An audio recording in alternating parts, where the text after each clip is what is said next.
Good evening to all of you. So जैसे मैंने बोला था हम लोग अपना नया यूनिट स्टार्ट करने जा रहे हैं। ये हमारा है next unit that is chapter 6 and unit 4 and the name of the chapter is electromagnetic induction. So we are going to start with a new unit and that unit is going to be very exciting.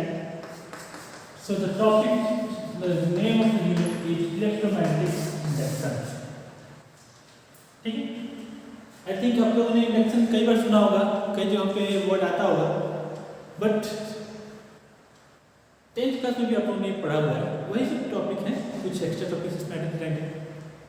उसमें तो बस basically हमको पढ़ा था electromagnetic induction होता क्या है। यहाँ पे उसके आगे पढ़े कैसे हम कौन कौन से मेथड्स है जिससे हम लोग इलेक्ट्रोमैग्नेटिक इंडक्शन हो सकता है।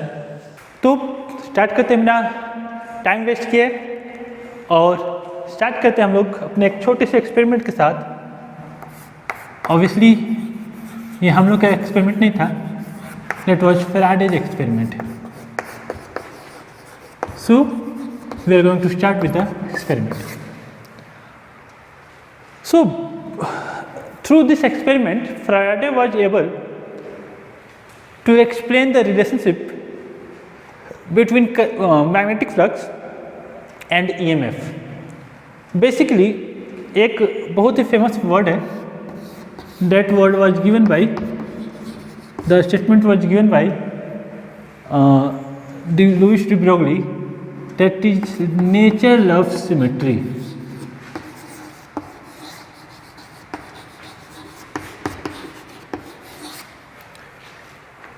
नेचर लव्स सिमेट्री, इसी पे सारा कुछ हमारा बेस्ड है। So how this nature love symmetry concept is going to work for us. So in the previous chapter हमने क्या पढ़ा था, if there is a conductor and a current is passing through it, then obviously there must be some magnetic field linked with the conductor. Means इस conductor के around magnetic field हमको बनेगा। That was the concept given by in the previous class we have studied that Oersted experiment में हम लोगों ने पढ़ा था। फेराडे ने इसका अपोजिट सोचा।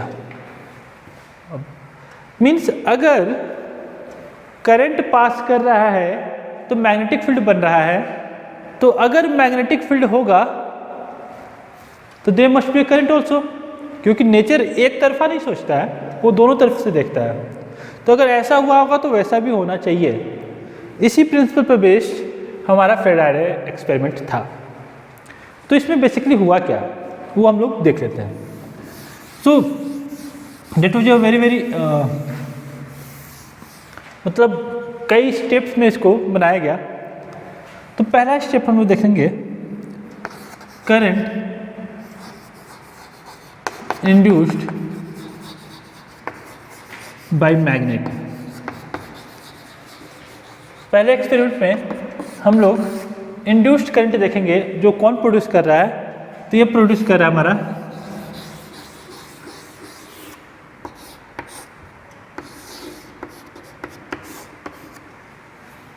magnet. So we have taken a bar magnet, and as soon as the bar magnet was brought near to the coil, it was observed that the galvanometer needle deflected from its original position. मतलब कुछ deflection हुआ, कितना हुआ वो तो बाद की बात, but there was a deflection. We can see that only that there was a diffraction when a bar magnet was brought closer to the coil. तो इसमें हमको डिफ्लेक्शन दिखा, and that diffraction didn't last for so long. मतलब कुछ थोड़े time के लिए deflection था, बहुत लार्ज टाइम के लिए डिफ्लेक्शन नहीं था। ठीक।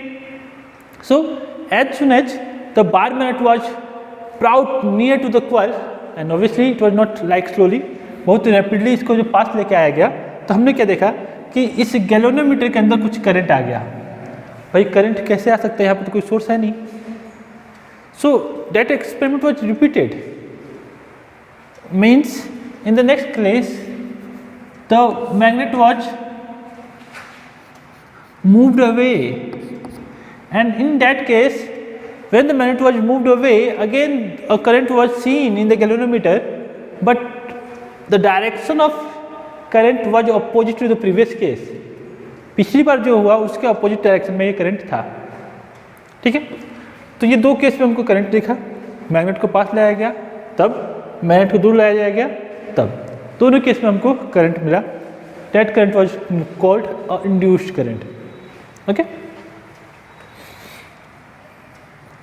The second experiment was something like that also, and it was called current induced by coil. मतलब इस बार कॉइल के अंदर ही करंट आया, और किसकी वजह से? तो इस बार कॉइल की वजह से ही करंट आया। So there was a coil, galvanometer, and there was again a nearby coil was placed, and इस केस में इस कॉइल के पास हम लोगों ने एक बैटरी जोड़ दिया था।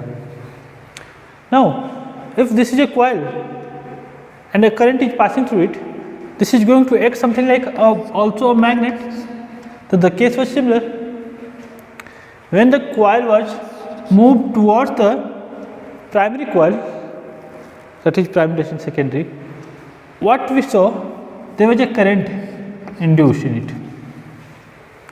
And when the coil was moved away, again what we saw, an induced current. So in both the cases, induced current was seen in the coil. Either the coil was kept moved closer or moved away. So यहाँ पे ये जो current induce हुआ किसने किया? तो coil की वजह से हुआ। और कॉइल कैसा था? तो इसमें करंट पास कर रहा था, नॉट अ सिंपली कॉइल आने से नहीं हुआ, उसमें करंट पास कर रहा था, तो इसकी वजह से हमको इसमें करंट मिला। So that was called the current induced by coil, ठीक है। Now let's go for the third of his experiment in this series, and this experiment, पिछले दोनों केसेस में ऐसा एज्यूम किया गया था कि जो करंट आ रहा है, that was because of the motion of the magnet और motion of the coil, but in third case the current was induced by changing current.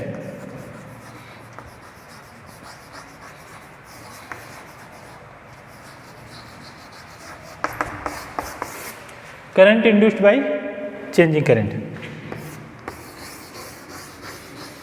So there was a coil, a galvanometer, and there was another coil,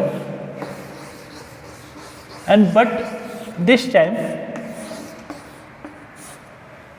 the second coil C2 was connected to a source of alternating current. It was connected to a source of alternating current, and hence happened what? Again the EMF was induced in the primary coil, but at this time there was a fluctuating EMF produced. हो क्या रहा है इसमें? AC current होता है कुछ ऐसा,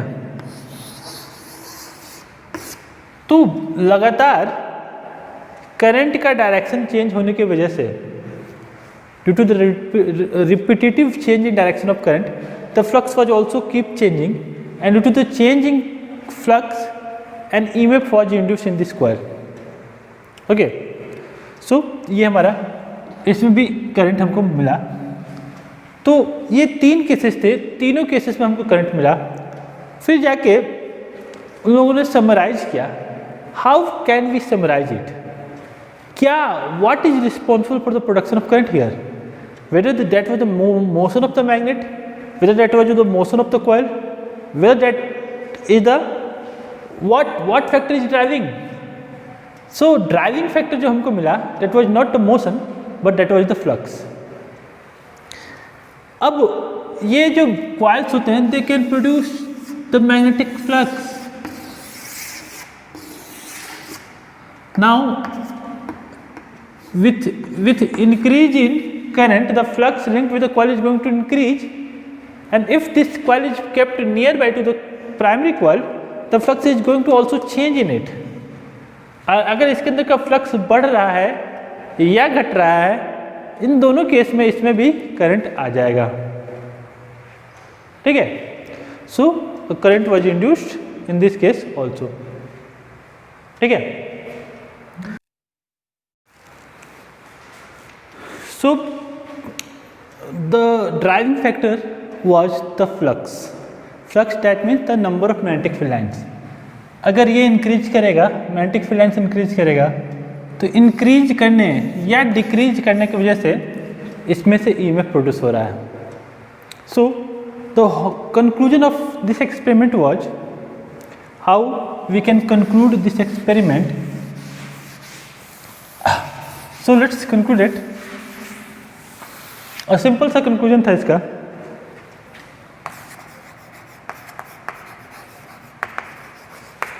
So that was called whenever magnetic flux linked with a coil changes,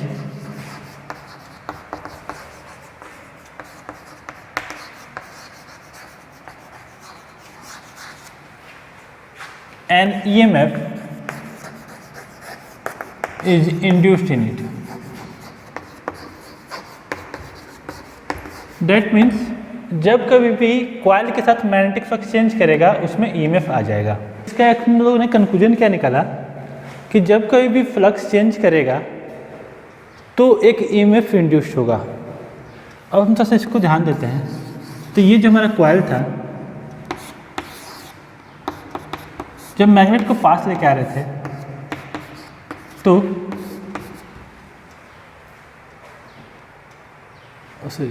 जब मैग्नेट को पास लेके आए थे तो क्या होगा, ज़्यादा number of magnetic field lines pass करेगा, और ज़्यादा number of magnetic field lines pass करेगा तो ईएमएफ आएगा। जब दूर लेके जा रहे हैं तो कम number of magnetic field lines pass करेगा, और जब कम number of magnetic field line pass करेगा तभी भी इसमें करंट आएगा। मतलब चेंज है, चेंज मतलब होता है आइदर इंक्रीज और डिक्रीज। तो या तो फ्लक्स बढ़े या तो फ्लक्स घटे, दोनों केस में आने वाला है। ऐसा नहीं कि बढ़ने में ही आएगा या घटने में आएगा, बढ़ने में भी बढ़ने में भी आएगा या घटने, दोनों केस में आ सकता है। सो डेट वाज पास लाया बढ़ा, दूर ले जाएगा घटा। सोलेनॉइड को पास लेके आया बढ़ा, दूर लेके तो घटा। और क्योंकि एसी करंट है तो एसी करंट खुद वेरिंग करंट होता है, तो भाई करंट बढ़ेगा तो फ्लक्स बढ़ेगा, करंट घटेगा तो फ्लक्स घटेगा। बढ़ा तो भी करंट आएगा, घटा तो भी करंट आएगा। So in all these cases the current was induced and that was the experiment that was done by the Faraday's. Okay, now let's move to the next experiment which was done by him, and that experiment was called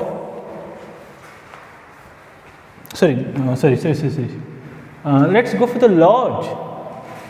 So there are two laws of Faraday's, so that let's go for Faraday's laws of electromagnetic induction. Faraday's laws of electromagnetic induction, and let's go for the first law. First law पे चलते हैं। तो what is basically the first law? तो first law इसका कहता है an EMF is induced in a conductor, an EMF is induced in a conductor whenever amount of magnetic flux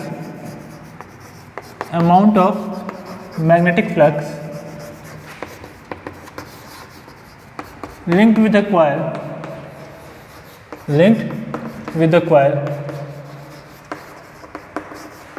changes.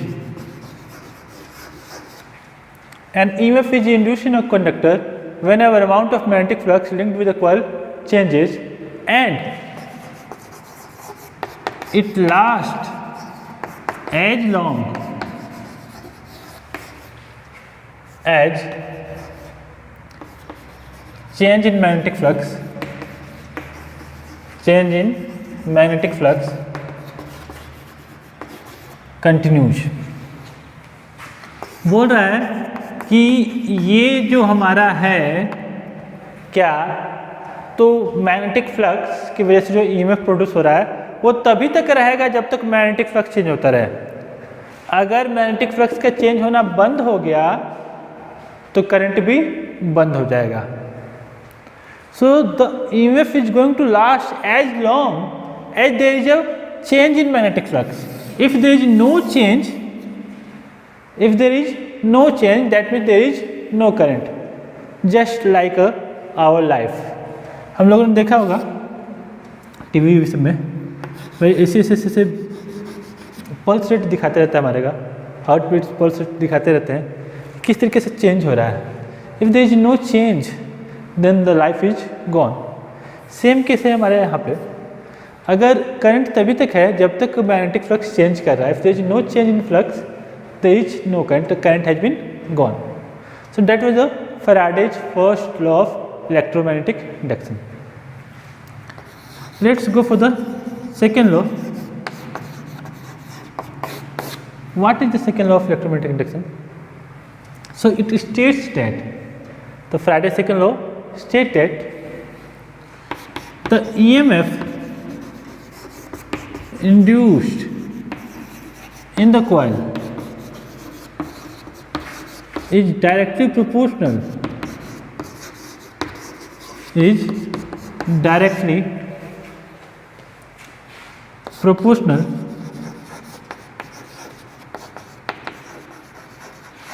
to the rate of change of magnetic flux। पूरा कि इस case में जो EMF produce हो रहा है वो किसी एक फैक्टर पे डिपेंड करता है, और वो फैक्टर क्या है, तो फ्लक्स का चेंज होना, वो भी कैसा, तो rate of change of flux. That means if E the EMF developed in the coil that should be equal to D phi by proportional to D phi by D T. A is proportional to minus of D phi by D T. Here minus sign indicate that EMF produce is going to oppose the change in magnetic flux. ये जो EMF produce हो रहा है वो magnetic flux को ही oppose करने का काम कर रहा है। ठीक है। और if the coil has n number of turns, if the coil has n number of turns, then E is equal to minus n d phi by t। अगर कॉइल में n नंबर ऑफ टर्न्स हैं तो हमारा जो EMF produce हो रहा है वो n times d phi by dt के बराबर हो जाएगा। सो E should be equal to n d phi by dt। Clear? So that is the basic concept of Faraday's second law and first law। Okay, let's move to the next topic. तो हमारा जो next topic है वो काफ़ी important topic है। That topic is called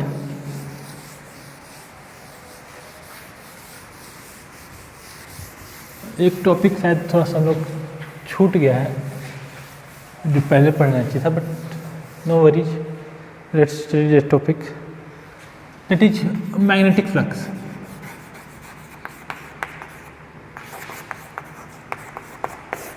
Magnetic flux। So what is basically the magnetic flux? So if we are going to talk about the magnetic flux, so for that we have to take a surface and these are the magnetic field lines। So what is magnetic flux basically? So the number of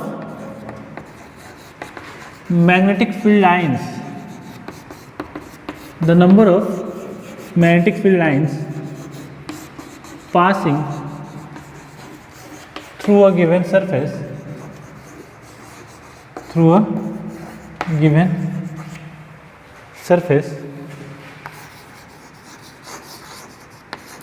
is called magnetic flux. So किसी भी surface के through कितना number of field lines pass कर रहा है उसको हम उस सरफेस का मैग्नेटिक फ्लक्स कहते हैं. So the number of magnetic field lines passing through a given surface is called magnetic flux, and it is denoted by phi. It is denoted by phi, and phi is basically B dot A. Phi is equal to B dot A, or phi can be also written as B dot ds integral. Okay, so that can be also written as phi equal to B A cos theta, B A cos theta, where B is the strength of magnetic field and A is area of the surface. And what is theta here? तो theta is the angle. तो angle किसका? तो angle between magnetic field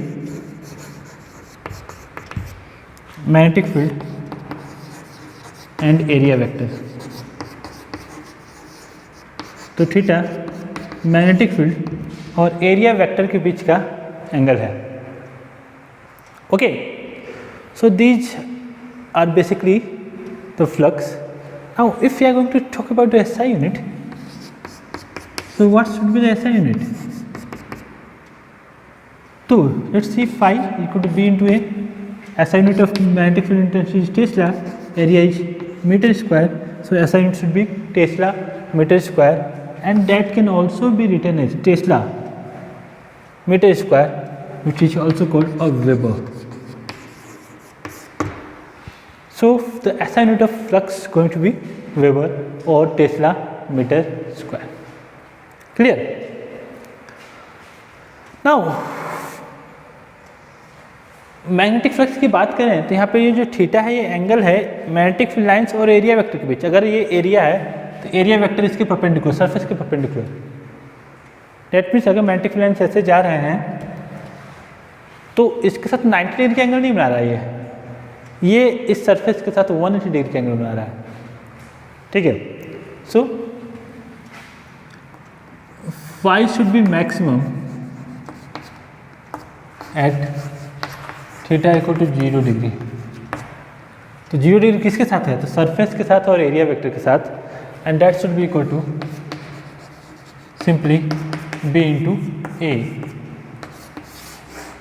and phi should be minimum. Phi should be minimum when, so at theta equal to 90 degree, and that should be equal to 0. तो अगर surface के साथ 0 degree का angle बन रहा है तो वो हमारा हो गया मिनिमम फ्लक्स. और अगर सरफेस के साथ मैक्सिमम फ्लक्स, अगर सरफेस के साथ मतलब एरिया वेक्टर के साथ अगर 90 डिग्री का एंगल बन रहा है तो मिनिमम फ्लक्स विच इज 0. तो अगर ये सरफेस है, ये मैग्नेटिक फील्ड लाइन्स है, तो दैट इज 0 डिग्री एंगल और 180 डिग्री एंगल. तो अगर ये सरफेस और ये मैग्नेटिक फील्ड लाइन्स है तो सीधे से पार कर जाएगा, तो सरफेस तो टच करने का सवाल ही नहीं है. तो in that case the flux going to be 0. Okay, so this is what that is the called magnetic flux. Okay, so let's go for the next topic. And the next topic is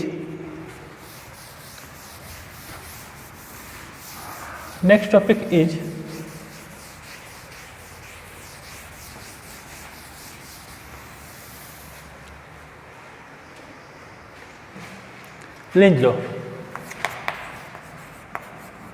That is a very important law to find the direction of induced EMF. What should be the direction of induced EMF? If we have to determine that, then we have to go for the Lenz law.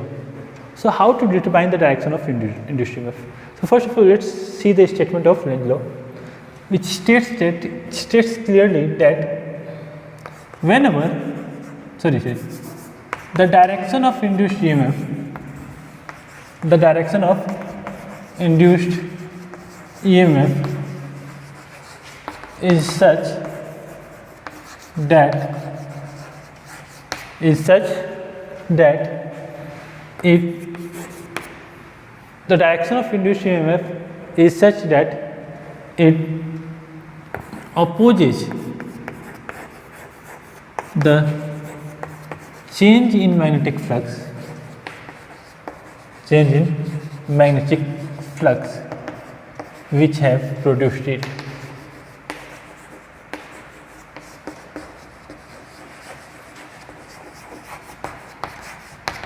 तो बोला कि induced EMF का direction ही इस तरह का होगा कि जो इसको प्रोड्यूस कर रहा है ये उसी को अपोज करेगा। तो भाई इसको प्रोड्यूस कौन कर रहा है? एग्जाम्पल देखते हैं हम लोग। ये कॉइल था,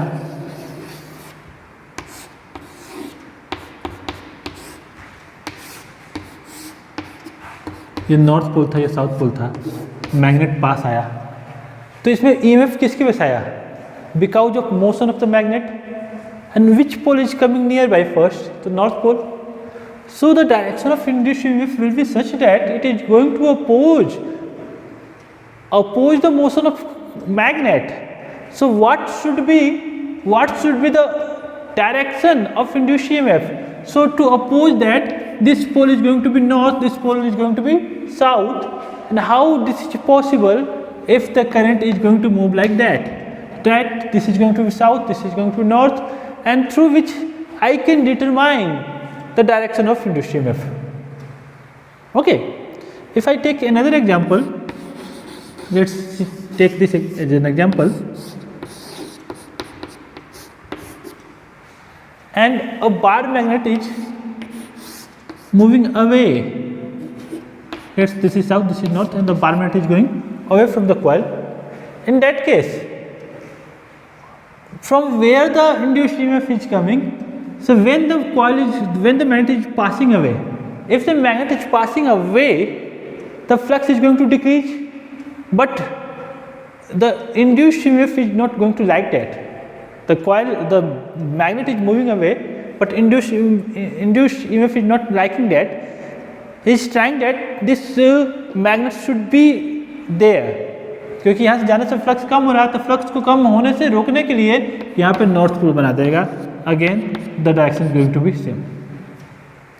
So the direction of induced EMF will be such that it is going to oppose the change which is going to produce it. जो चेंज हो रहा है उसी को ही अपोज करने का काम करेगा.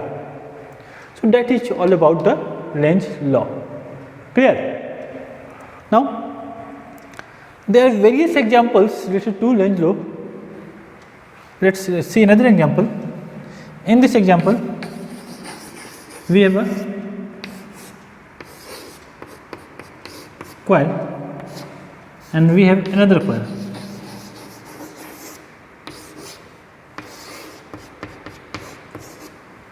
And a magnet is moving away. So magnet is going like that. Magnet is moving away. In that case, ये क्या करेगा? इसको पास आने से रोकेगा. तो ये बन जाएगा साउथ पोल, ये बन जाएगा नॉर्थ पोल. और क्योंकि मैग्नेट दूर जा रहा है, तो दूर जाने से रोकने के लिए ये बन जाएगा नॉर्थ पोल. क्या करेगा भाई ये? तो इसको पास आने से रोकेगा साउथ पोल बना के, इसको दूर जाने से रोकेगा साउथ पोल बना के. इन that case, that should B direction in this coil and this should be, and that should be direction in this square. Okay, so this is how we can find the induced EMF using the Lenz law. Okay, see you in the next class with some more interesting topics. Till then, goodbye.